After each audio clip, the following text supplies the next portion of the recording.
Bismillahirrahmanirrahim.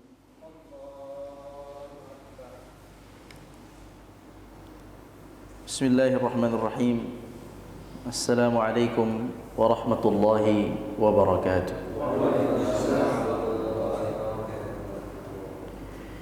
Alhamdulillahi rabbil alamin, wassalatu wassalamu ala asyrafil anbiya'i wal mursalin wa ala alihi wa sahbihi ajma'in.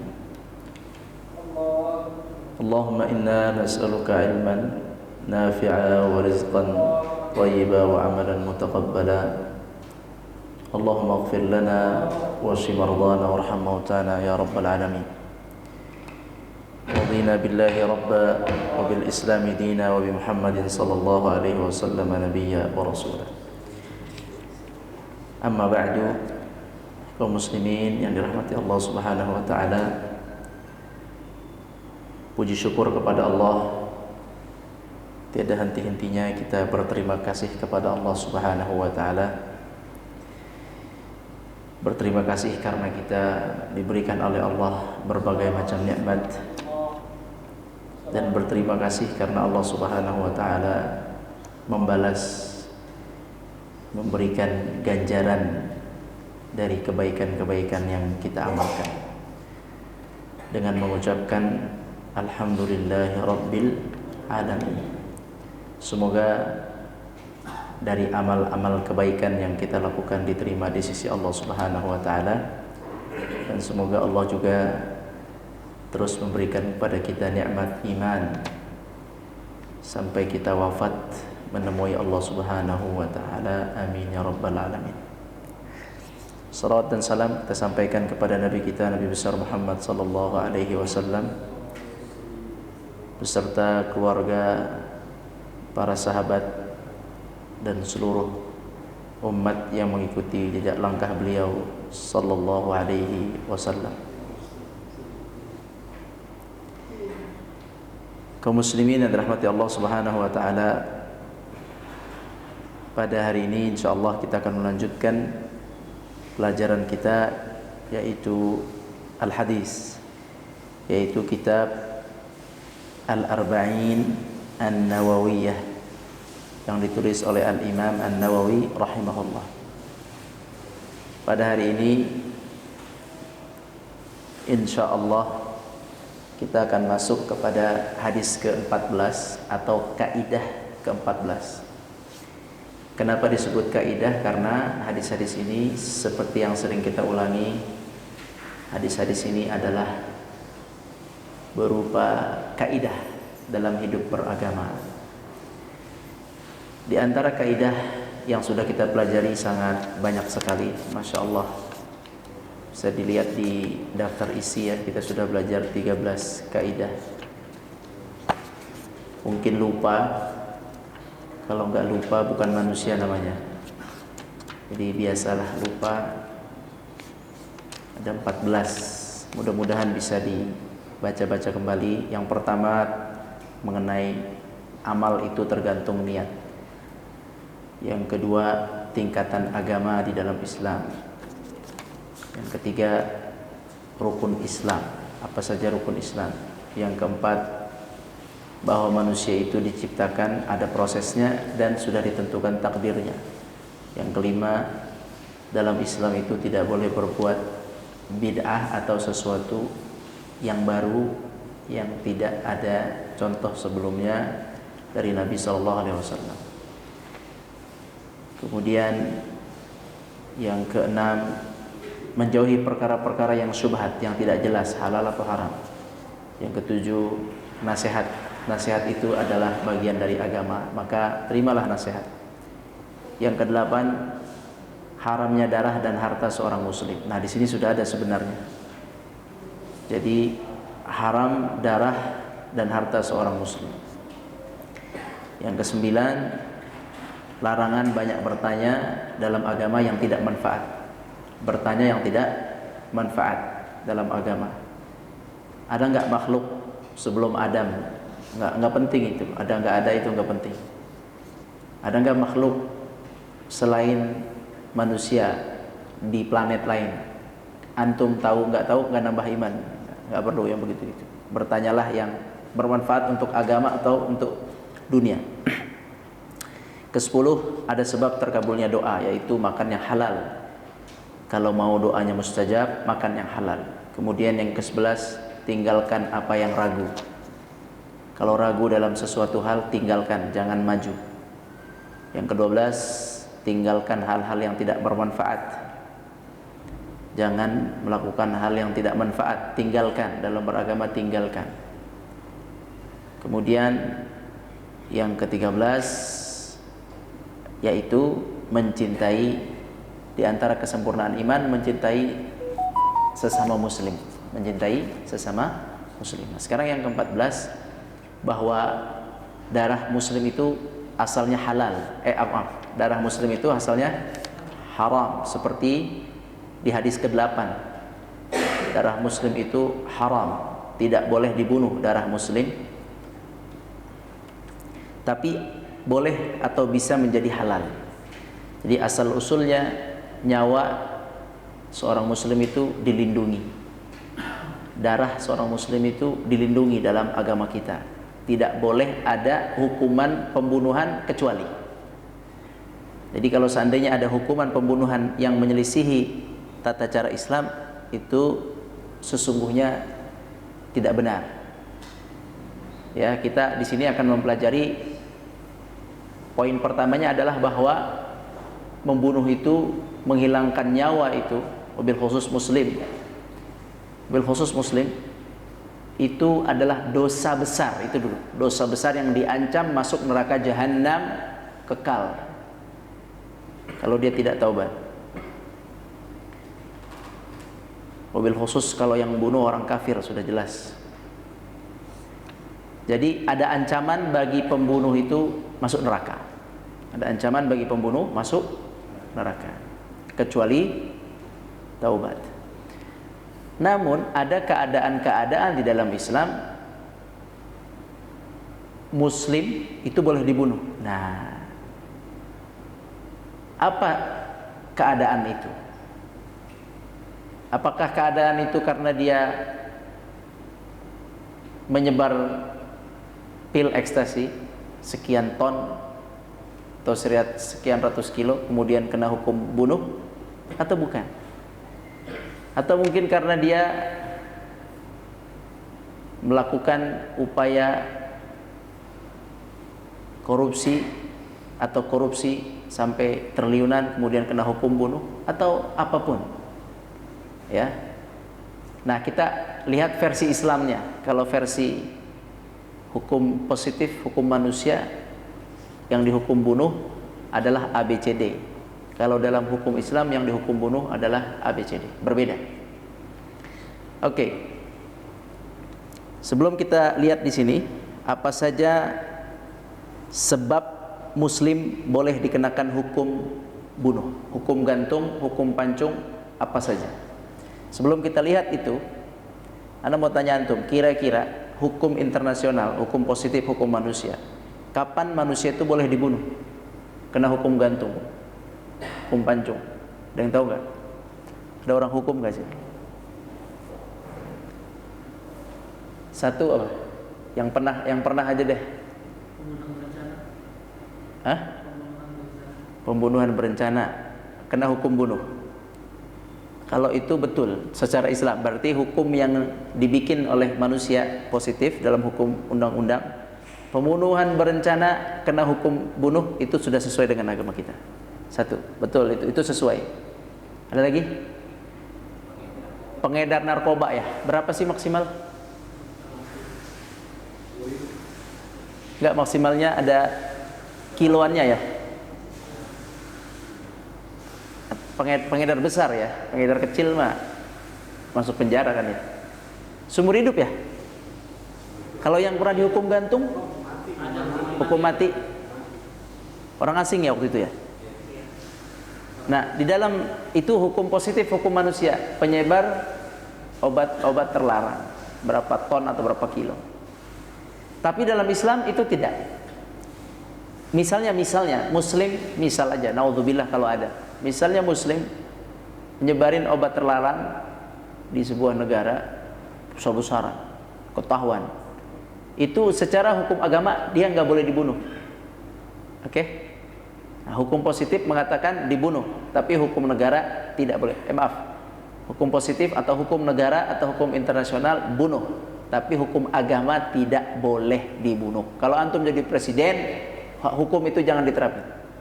Kalau ya kan antum presiden, udah belajar hadis berapa nih? 14. Walaupun cuma dalam mimpi. Tuh mimpi jadi presiden. Tiba-tiba ada pelanggaran yang tadi, ekstasi ditinggal, di ekstasi disebarkan, muslim. Hukum positifnya bunuh. Antum sebagai presiden harus keluarkan kepres, jangan bunuh. Silakan ganti yang lain. Karena kalau tidak sesuai dengan Islam, hukumnya ya jangan dilakukan, karena nyawa itu bukan main mahalnya. nggak ada yang bisa ganti. Kalau sudah hilang sudah selesai. Oke, jadi pembunuhan berencana. Tapi kalau pembunuhan nggak berencana, nggak sengaja ya. Kalau nggak sengaja dalam Islam juga nggak dibunuh. Jadi pembunuhan yang berencana, yang beneran membunuh, dia kena hukum bunuh. Kalau emang itu ada hukumnya di negara atau internasional, bagus itu. Yang kedua tadi adalah penyebar ekstasi. Ketiga apa ya? Teroris. Teroris walaupun dia belum melakukan action ya, tapi dia udah ada bukti-bukti yang sudah ya. Oh ya, kalau yang belum mah di penjara ya. Oke.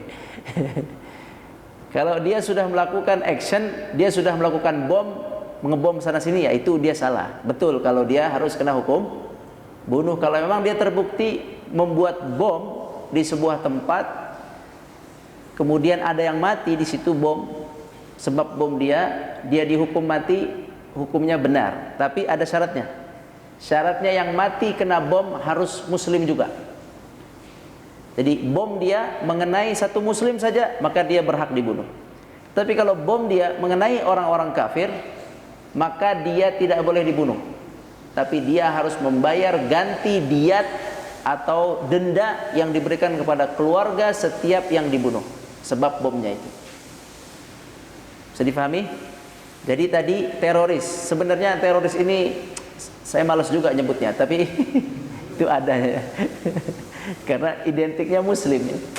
Padahal tidaklah. Seandainya lah ada orang mengebom, kalau bomnya kena orang kafir, dia kena hukum bunuh nggak? Enggak. Karena muslim membunuh kafir dalam hukum Islam. Ana fair-fairan, ini hukum Islam ana sampaikan. Muslim membunuh kafir tidak kena bunuh lagi, tidak halal darahnya. Tapi dia wajib bayar diat. Diat itu dulu 100 onta. Ya, onta itu yang murah 50, yang bagus 70, 100 juta. Kali 100 berapa? 50 juta kali 100 juta berapa? 5M. Satu nyawa ya.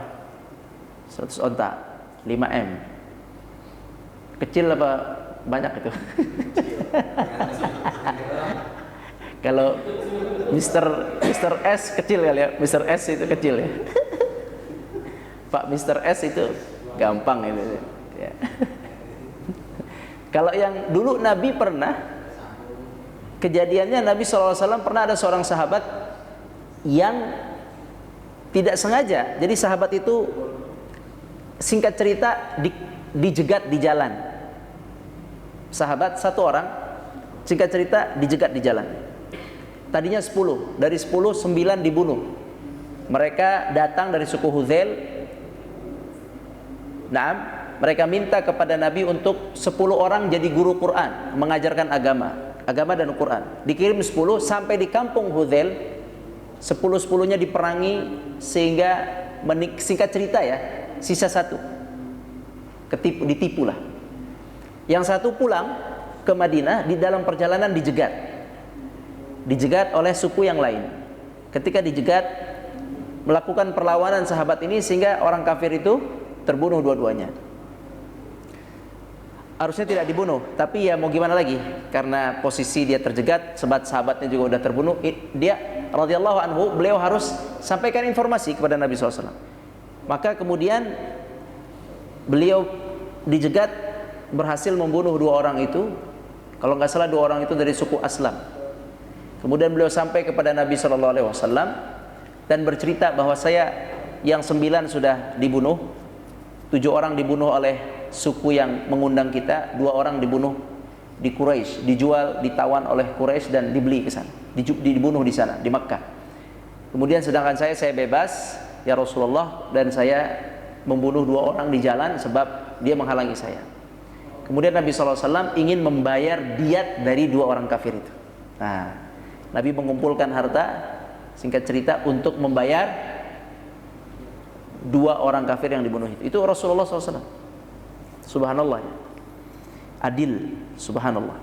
Jadi tadi kalau ada orang bikin bom, kena bom, yang kena bom adalah orang kafir, tidak beriman, dalam Islam hukum Islamnya adalah dia tidak dibunuh, tidak boleh dibunuh si muslim itu, tapi dia harus bayar setiap yang mati 100 ekor unta. Kalau yang mati 10 berarti 50 M. Kalau yang mati 100 berarti 500 miliar dia harus bayar. Mau nggak mau dia harus bayar. Kalau nggak jadi tanggungan dia di akhirat. Allah lah yang nanti menjadi hakim yang adil. Tidak tahu bagaimana, tapi dia punya tanggung jawab itu. Kalau dulu di zaman Nabi, negara bantu. Dulu di zaman Nabi. Kalau tidak salah ada pernah TKW ya, membunuh. Ya, 1 M, murah sekali itu. Berarti ontanya satunya 10 juta. Anak onta. Itu dibantu pemerintah kita nggak? Ya, betul berarti. Memang harus dibantu pemerintah karena diat itu di luar kemampuan manusia normal. Normalnya manusia nggak mampu. Jadi kalau orang mampu bayar diat agak-agak normal. Dia terlalu banyak nyimpan harta ini. Diat itu mahal, makanya 1 M itu murah itu. Itu yang netapin negara Saudinya, itu murah itu. Ya, standarnya dulu itu hukumnya 100 ekor unta. Tapi pada akhirnya begini, pada akhirnya diat itu atau denda itu boleh ditawar. Gitu, denda itu boleh ditawar. Misalnya jatuhnya denda tadi 5 M, ditawar jadi 1 M, boleh begitu. Tapi nawarnya bukan ke pemerintah Saudi, nawarnya ke keluarga yang dibunuh. Nah, itu cara tawar menawar denda. Baik, jadi tadi orang yang masang bom, kalau yang kena bom adalah kafir, tidak denda, dia tidak dibunuh, tidak halal darahnya, dia hanya bayar denda. Kalau yang kena bom muslim, udah dia sah darahnya dibunuh. Jadi kalau ada kemarin yang membuat bom, seandainya berita itu benar, wallahu alam, dan ada 1 muslim saja yang mati, walaupun cuman waiters, walaupun apapun, cuman security, yang penting dia muslim, maka memang benar dia darahnya halal. Karena nggak boleh bikin bom di tempat yang nggak ada perang. Wah, nggak ada perang kok. Mau di sini, mau di mana, mau di rumah orang yang antum benci karena dia menyembah berhala, nggak boleh. Karena kita bukan dalam keadaan perang. Nggak ada dalil yang mengesahkan orang muslim boleh bikin bom atau membunuh orang kafir. Nggak ada dalil kecuali dalam keadaan perang. Ya, perang baru boleh. Atau dalam keadaan-keadaan yang nanti kita sebutkan. Baik, jadi itu kurang lebih 3 model yang pernah kita lihat pembunuhan, hukum bunuh atau hukum gantung, pancung. 1 tadi adalah pembunuhan berencana, walaupun ini kasusnya belum selesai. Ya. Yang kedua adalah ekstasi, penyebaran obat terlarang. Yang ketiga adalah apa tadi? Adalah teroris gitu ya. Teroris juga kena hukum bunuh. Baik, itu hukum positif atau hukum manusia. Sekarang ana mau ajak antum, mari kita lihat hukum Allah. Nah, antum belajar Islam, antum harus yakin dulu bahwa yang paling benar hukum Allah. Kalau nggak yakin, bubar aja kita. Antum harus yakin dulu nih bahwa yang ada di hadis ini dan di ayat-ayat yang nanti ana bacakan itu semua lebih baik, lebih benar hukumnya daripada yang diciptakan oleh manusia. Jika ada 2 hukum, hukum manusia seperti ini, hukum Allah seperti ini, paling benar hukum Allah. Terlepas antum tidak bisa ngamalin, itu beda itu urusannya. Kalau antum nggak bisa ngamalin, Karena ini urusan pemerintah, bukan urusan pribadi, bukan urusan individu, urusan negara. Ya, jadi kalau ada hukum Islam dengan hukum manusia bertabrakan, antum harus yakin bahwa hukum Islam itu di atas. Nggak boleh enggak beneran, ada serius. Kalau antum benar-benar muslim, benar-benar menyerahkan diri, Islam artinya menyerahkan diri, al-Islamu istislam. Islam itu istislam, ini, menyerahkan diri. Kalau antum benar-benar menyerahkan diri kepada Allah dan Rasul, maka antum harus meyakini hukum Islam itu adalah hukum yang paling benar. Benar di atas yang benar, nggak ada lagi di atas itu. Contoh yang paling gampang. Saksi dalam Islam itu harus berapa? 2, laki atau perempuan? Laki. Seandainya antum jual beli rumah atau tanah di notaris minta saksi. Saksinya notaris, biasanya hukum positif, hukum manusia dalam notaris, saksinya boleh laki boleh perempuan. Oke? Coba aja. Notaris misalnya minta saksi 2. Kita datangkan 2 KTP perempuan, boleh nggak? Boleh, karena pengalaman Anda boleh. Atau kita datangkan 2 perempuan, ya tadi orangnya datang tanda tangan sebagai saksi, boleh nggak? Boleh. Begitu juga punya anak di puskesmas atau di rumah sakit, suka minta saksi, betul nggak? Anak lahir kan gitu, di dalam surat lahir minta saksi 2 KTP. Itu di bidan itu atau di rumah sakit tidak mensyaratkan harus laki-laki. Ya, karena hukumnya begitu. Mereka yang penting ada dua saksi. Kalau nggak salah gitu, 2 saksi. Masih ingat ada 2 saksi, dan dia tidak peduli saksi itu laki atau perempuan. Nah, kita muslim menghadirkan 2 saksi laki, antum mampu nggak?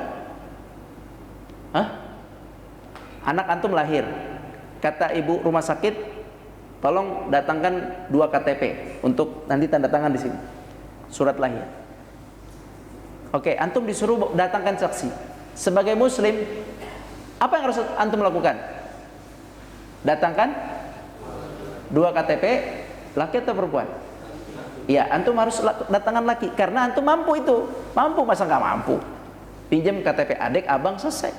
Jangan pakai KTP adik perempuan atau KTP pembantu di rumah mbak, ya itu salah. Kita harus datangkan 2 saksi laki-laki.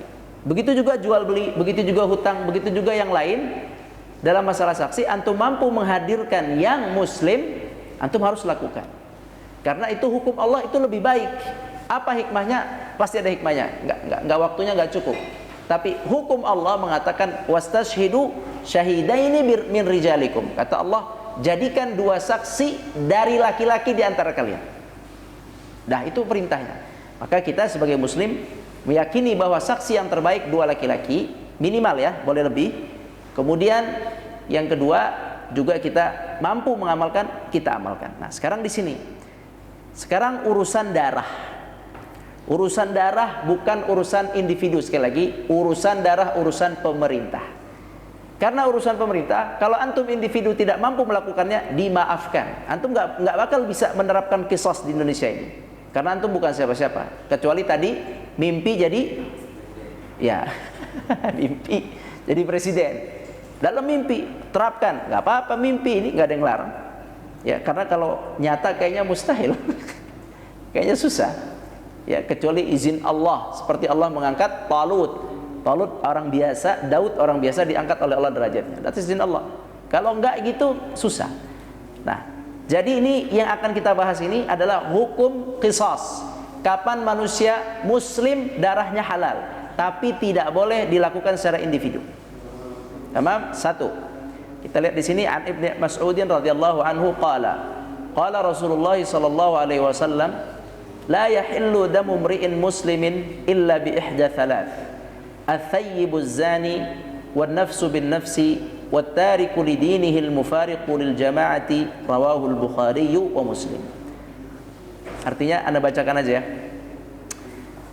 Dari Ibnu Mas'udin radhiyallahu anhu, ia berkata, Rasulullah sallallahu alaihi wasallam bersabda, tidak halal darah seorang muslim, haram muslim dibunuh, dosa membunuh muslim.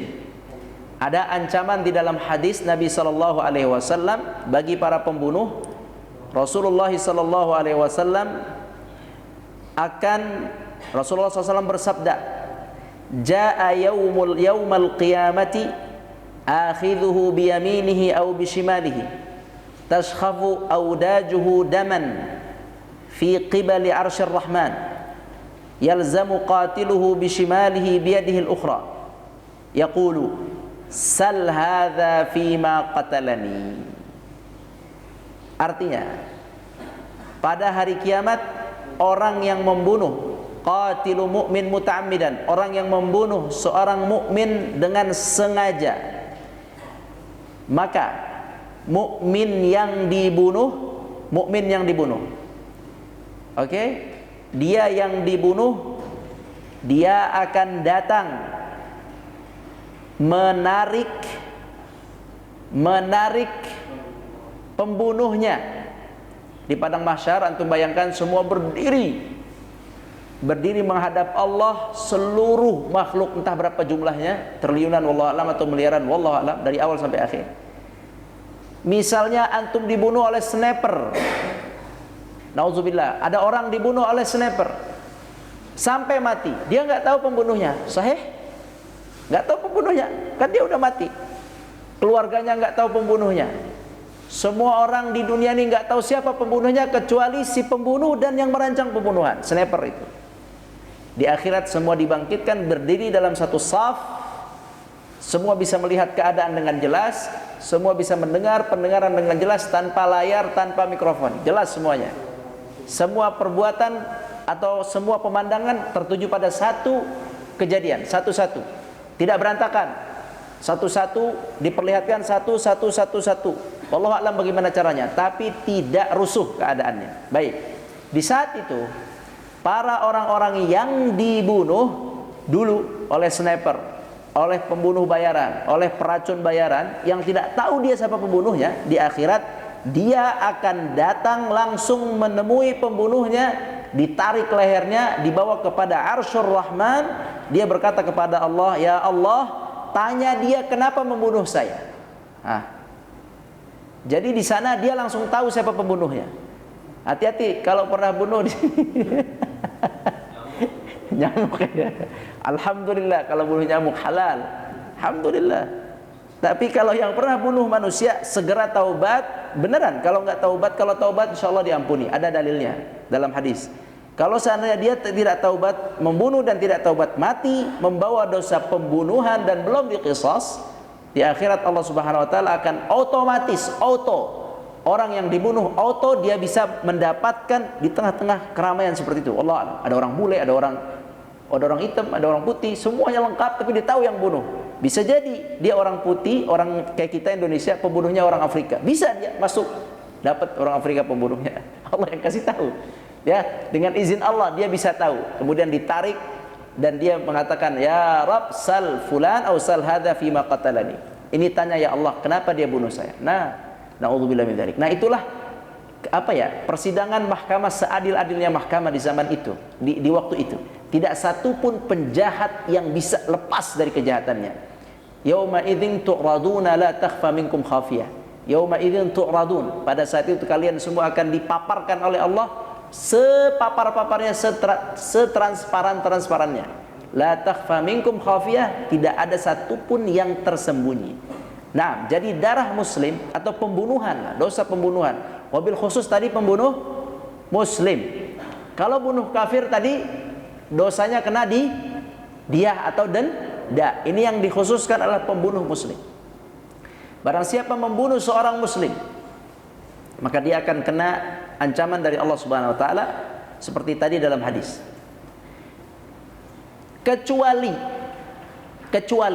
karena salah satu dari 3 sebab ini baru boleh dia bunuh. Apa sebab pertama? Orang yang telah menikah terus berzina boleh dibunuh. Di dalam hukum positif ini halal-halal aja. Udah nikah zina, hukum positif no problem. Banyak. Inilah masalah nih. Kalau hukum tidak mengikut hukum Allah, dia punya hukum sendiri begini, bertabrakan. Nah, antum sebagai muslim, tugas antum apa? Tugas antum meyakini ini hukum paling benar, seharusnya ini. Tapi kan antum bukan pemerintah, antum bukan siapa-siapa. Tugas antum adalah meyakini ini hukumnya harusnya. Ada seorang itulah ya, penyanyi atau artis gitu ya, ketahuan tuh zina. Udah nikah belum? Ternyata udah nikah. Antum harus yakini harusnya hukumnya dibunuh. Begitu hukumnya. Nah, nggak ada lagi tawar menawar. Ini nggak ada tawar menawar. Mau taubat pun dia tetap kena hukum bunuh. Semua 3 orang ini, kecuali nanti yang murtad, beda yang murtad. Nomor 1, nomor 2, walaupun dia taubat tetap dia kena hukum bunuh. Ya, karena ada dalam hadis seorang sahabat namanya Ma'iz, laki-laki namanya Ma'iz radhiyallahu anhu, juga ada Ghamidiyah, seorang wanita Ghamidiyah sama berzina, kemudian datang kepada Nabi SAW minta untuk ditegakkan hukum. Dia mengaku keduanya sudah menikah, berzina, kemudian kena hukum rajam, dibunuh. Cara bunuhnya rajam. Apa itu rajam? Rajam itu artinya lempar jumroh. Tahu jumroh? Lempar, rajam. Rajmun itu lemparan. Dilempar dengan apa? Boleh batu, boleh tulang yang keras-keras, terserah. Atau kayu yang keras, tapi cakepnya batu. Iya. Biar cepat. Karena nggak boleh lama-lama, kasihan dia. Biar cepat. Caranya apa? Diikat. Orang itu diikat, gitu ya. Kemudian digali, masukin badannya sampai lehernya, supaya napasnya juga terhambat. Masukin segini atau segini. Tutup ke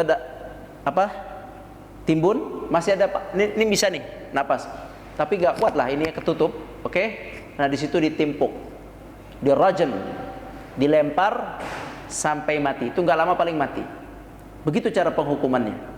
Dan apabila seorang penzina yang sudah nikah dihukum dengan hukuman itu, maka 100% dosa zinanya diampuni.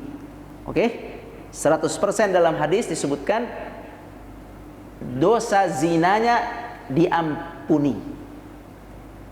Oke, tetapi selama seorang laki-laki atau perempuan sudah menikah, main serong, masuk TV, nah ketahuan. Masuk TV maksudnya ketahuan maksudnya. Ya, ketahuan, kemudian dia taubat misalnya, taubat itu terserah Allah mau diampuni atau tidak. Kalau tidak taubat, dia menanggung bawa dosa zina muhsin namanya, zina telah nikah. Zina telah nikah dosanya lebih besar daripada zina belum nikah. Oke, zina telah nikah hukumnya jauh lebih besar daripada zina belum nikah. Jadi dia kalau tidak taubat, dia mati bawa dosa zina. Oke, kalau dia sudah taubat, hukumnya terserah Allah. Bisa Allah terima taubatnya diampuni, seperti Ma'iz dan tadi wanita tadi.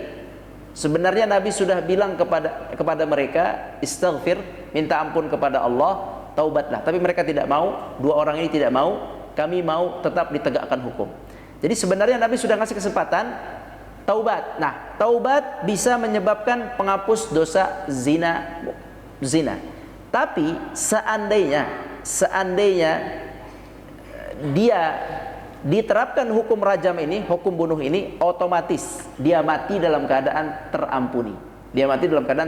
Makanya 2 sahabat tadi yang di zaman Nabi, 2 orang ini, Ghamidiyah dan Ma'iz, ketika dia dirajam tuh, ditimpuk oleh Nabi dan para sahabat sampai mati.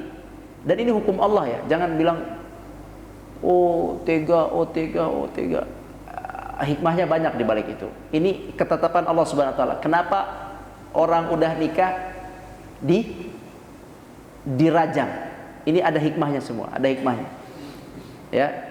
Karena kadang nih orang yang udah nikah lebih berani zina daripada orang yang belum nikah. Coba aja. Coba dicek perzinahan di Indonesia. Banyak yang sebelum nikah apa yang udah nikah? Banyaknya biasanya yang udah nikah. Ya, datang ke tempat-tempat yang ada di situ sewa perzinahan di Indonesia ada nggak sih? Mungkin ada kali ya. Jam buka jam 10 sampai jam 4 pagi misalnya. Banyakan yang datang yang bujang apa yang hah? Yang bawa mobil kan? Antum pernah mampir? Lewat dong. Betul, yang datang ternyata yang punya mobil, berarti kan udah nikah rata-rata. Ya. Rata-rata banyakan yang udah nikah. Makanya ini sebenarnya ya, bahaya nikah itu kebanyakannya orang-orang yang udah nikah. Ya, kecuali di negara yang tidak pakai nikah. Ya, negara barat tidak ada pernikahan mereka. Berdua berkumpul, punya anak, nyewa rumah, hidup bareng, nggak ada akad nikah. Itu beda lagi. Tapi kebanyakan kalau di negara-negara Islam, zina ini terjadinya yang sudah nikah. Makanya hukumnya langsung pembunuhan. Oke? Jadi orang yang sudah menikah, hukumnya kalau berzina darahnya halal. Kalau belum nikah, az-zaniyatu waz-zani fajlidu kulla wahidin minhuma mi'atu jaldah. Nah, kalau belum nikah, hukumnya beda lagi.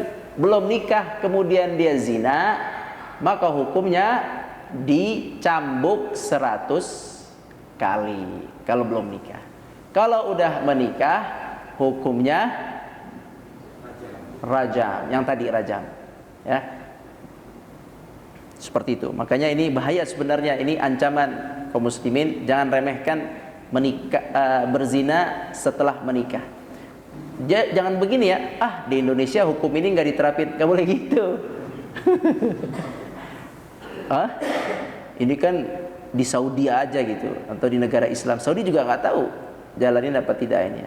Allahu a'lam. Di sini nggak berjalan, nggak boleh gitu, ya, nggak boleh karena tidak diterapkan hukum ini di negara kita, kemudian kita melanggar dengan sengaja. Nauzubillah min dzalik. Hati-hati, ini hukum Allah Subhanahu wa taala. Jadi lebih besar dosa penzina sudah nikah daripada penzina belum nikah. Kalau nggak salah di sini, ada benar, ats-tsayyib, betul, orang yang sudah nikah. Siapa yang sudah nikah itu? Siapa orang yang sudah nikah itu?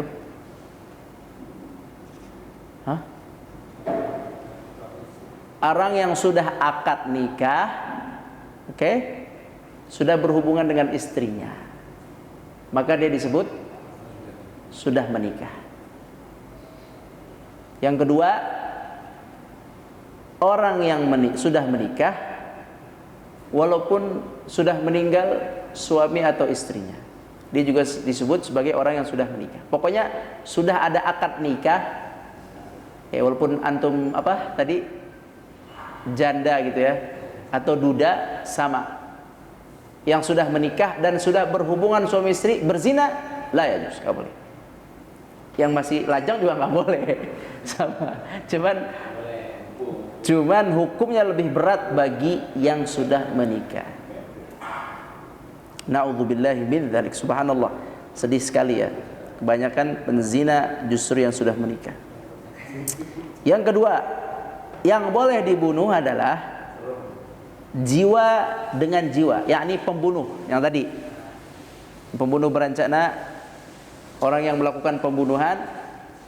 Dalam Islam, kalau sudah terbukti dia membunuh, maka hukumnya langsung dibunuh. Gak boleh tuh pembunuh di penjara seumur hidup. Kalau dalam Islam, pembunuh ya dibunuh sudah. Kecuali apa tadi?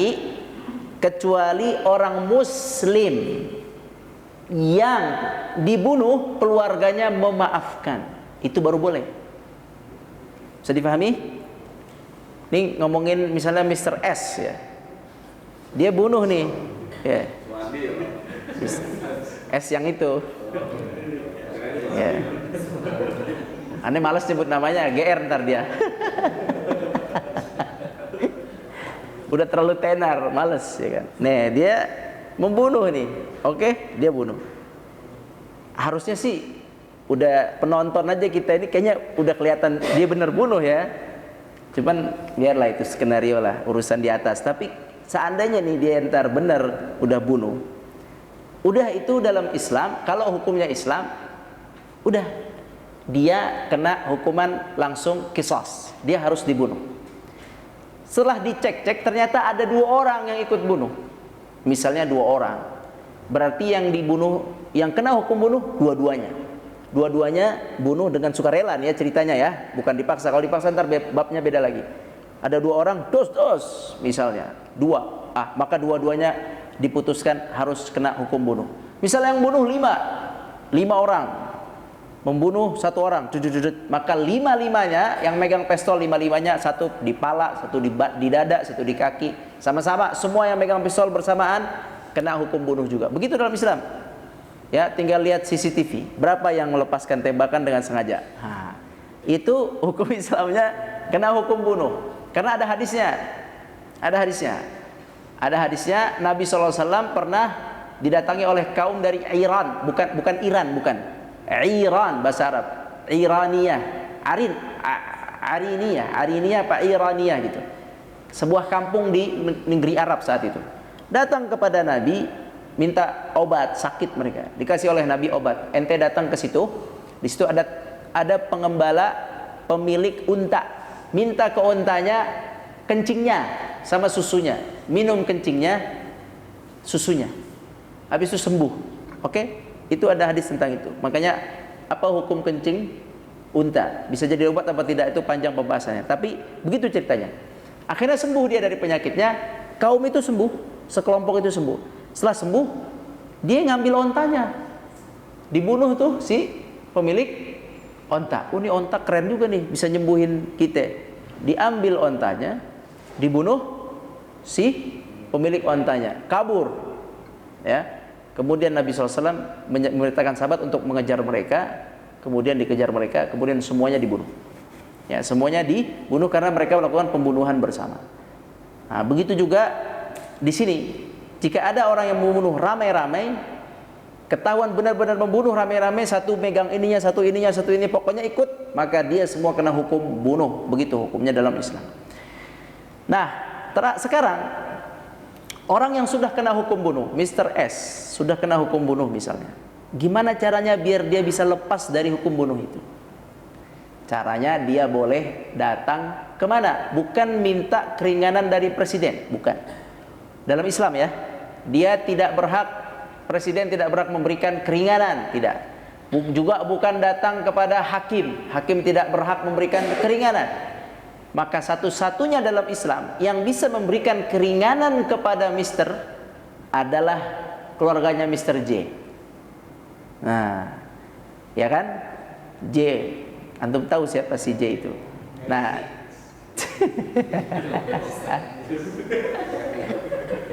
jadi dia harus datang ke keluarganya, minta keringanan, saya jangan dikenakan hukum qisas, jangan kena hukum bunuh, tapi saya minta bayar apa? Dia.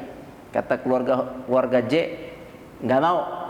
Kalau ente bayar dia denda, besok ente bunuh yang lain. Nah, anda maunya ente mati juga, hukum bunuh juga. Ya udah, maka pemerintah, yakni negara Islam, seandainya Islam, hukumnya Islam, maka harus langsung menerapkan hukum bunuh kepada si J. Cuman cara bunuhnya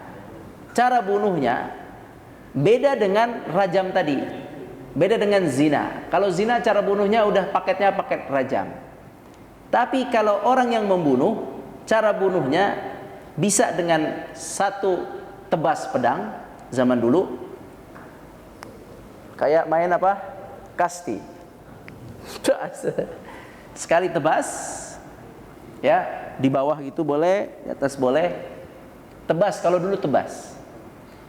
Gantung bukan cara Islam. Karena begini, cara paling nyaman manusia dibunuh itu adalah digorok lehernya. Itu paling nyaman. Mau coba nggak? Paling nyaman.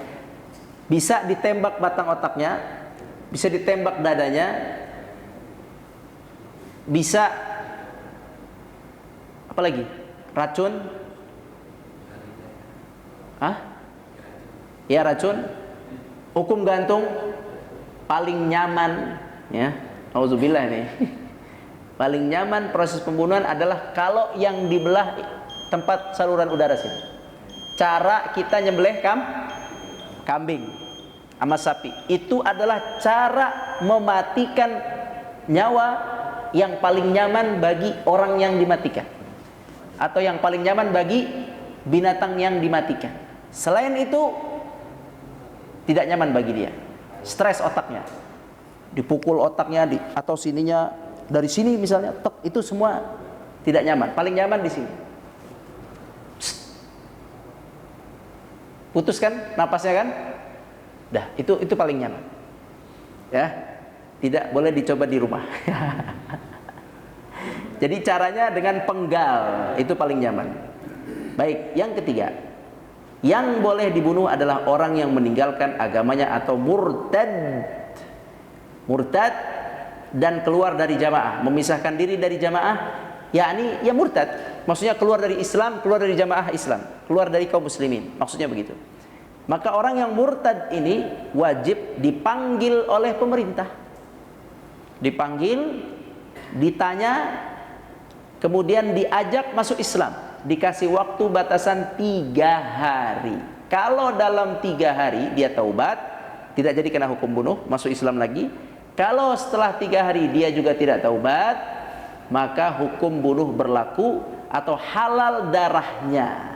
Boleh dia nyawanya dicabut dengan pembunuh, dengan qisas, dengan hukum bunuh tadi. Ya.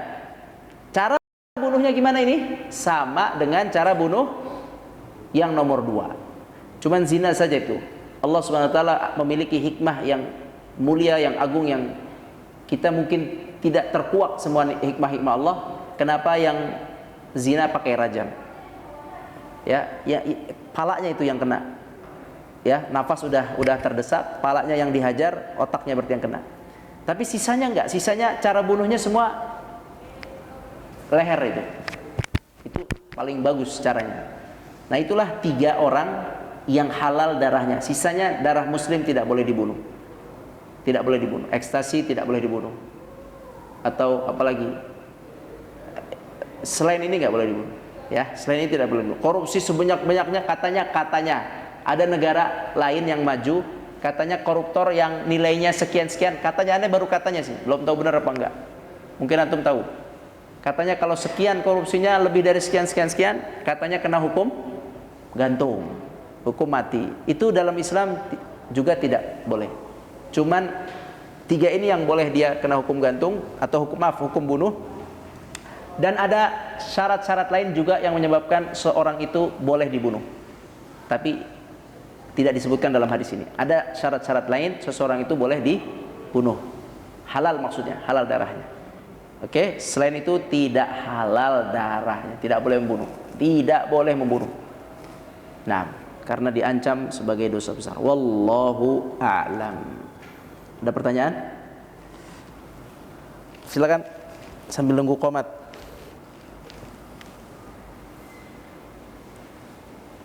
Ada pertanyaan? Gimana? Udah sampai mana kasusnya?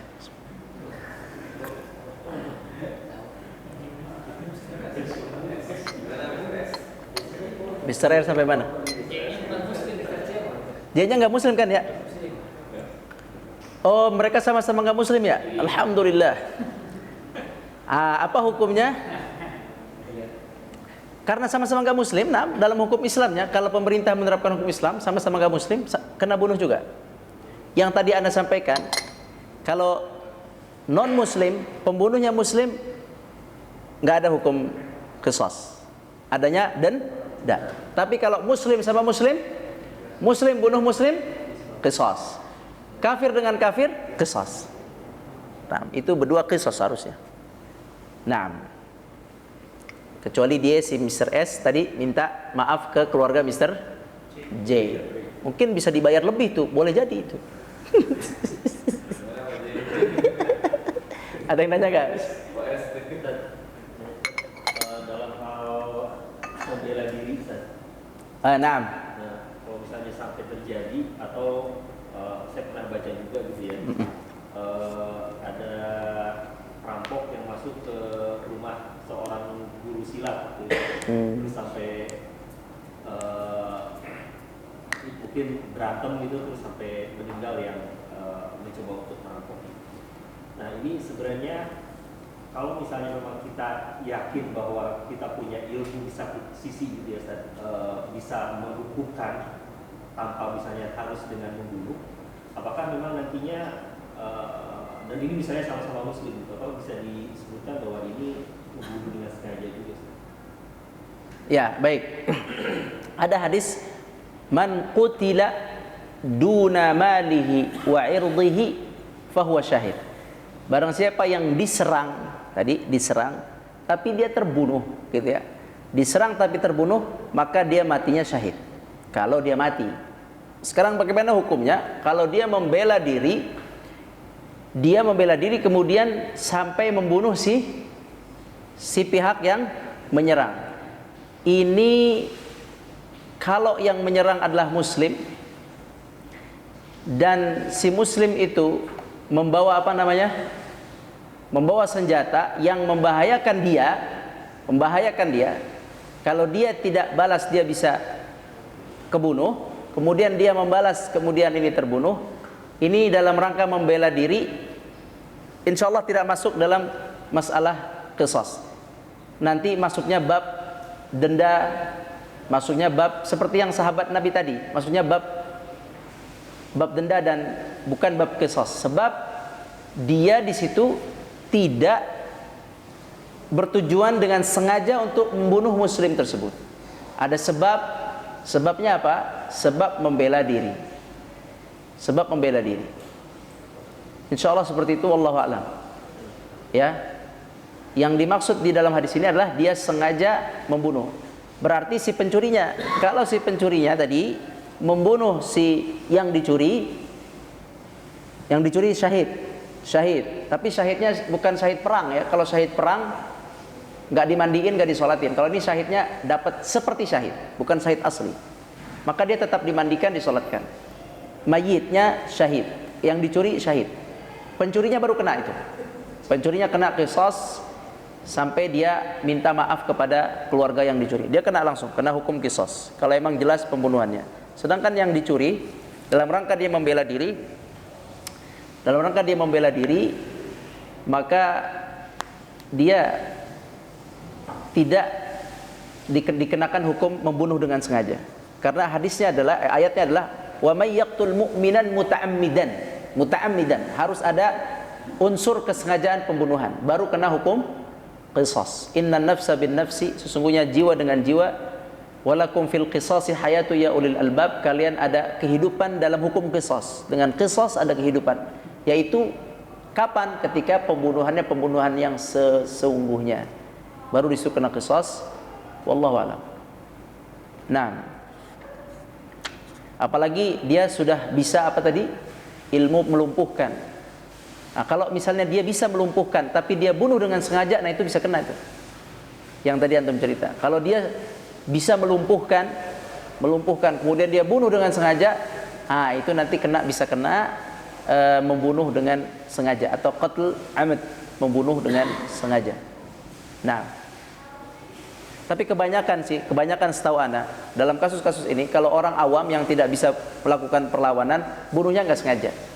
Ya, karena ya panik, diambil dia pukul atau dilempar pisau, kena mati, rata-rata nggak sengaja dalam hal seperti ini. Nah, makanya tidak kena hukum qisas karena dia tidak niat membunuh sesungguhnya. Ya, kecuali tadi si pencurinya diikat, udah ini nih, udah kikat, udah lemah, ya kan? Sengaja sama dia dibunuh. Nah, kalau itu beda lagi itu. Kalau ada saksi benar dia membunuh setelah kondisi dia aman, nah itu dia bisa kena hukum qisas. Wallahu a'lam. Nah, ada lagi? Baik, waktu qomat. Kalau tidak ada lagi pesan ana, maka yang pertama, kalau antum mendengarkan ada hukum Allah buat orang minum khamar, dia dicambuk. Berzina belum nikah, dicambuk. Berzina sudah nikah, dirajam. Pembunuh harus dibunuh lagi. Hukum Allah lagi, pencuri potong tangan, koruptor potong tangan. Antum pertama yang harus antum lakukan, yakini itu hukum terbaik. Oke? Satu. Yang kedua, kalau antum mampu melakukan, lakukan. Kalau jadi presiden, kalau enggak ya enggak usah. Ya enggak usah. Enggak usah komen juga. Hukum ini enggak usah. Ya sudah, cukup yakini saja. Kalau mau sampaikan, sampaikan. Tapi pada hukum-hukum Allah yang antum mampu, antum harus lakukan. Contoh tadi persaksian. Itu mah gampang. Antum bisa lakukan itu, menghadirkan saksi laki-laki 2. Hukumnya begitu, maka hadirkan. Dalam hukum-hukum waris misalnya. Hukum waris, berapa hukum waris dalam Islam? Laki, karena ini laki semua, senang antum jawabnya. 2 banding. Nah, kalau antum bisa lakukan itu, lakukan itu. Itu lebih baik daripada rata. Bagaimanapun rata tidak lebih baik. Allah pasti lebih tahu kenapa 2 banding 1. Antum bisa lakukan sebagai kepala keluarga, lakukan. Jangan dirubah-rubah. Lakukan itu. Nah, begitu maksudnya. Jadi hukum Allah pasti lebih baik. Yang bisa dilakukan, antum lakukan. Yang ranah bukan ranah individu, ranah pemerintah tidak bisa dilakukan. Antum cukup sampai keyakinan. Hukum Allah adalah hukum yang terbaik. Demikian wallahu alam. Semoga bermanfaat. Jagalah diri, jagalah nyawa muslim. Hukum membunuh orang Islam, subhanallah, dosa besar. Wallahu alam. Aqulu qouli hadza wa astaghfirullah li wa lakum. Wassalamu alaikum warahmatullahi wabarakatuh. Subhanakallahumma wa bihamdika.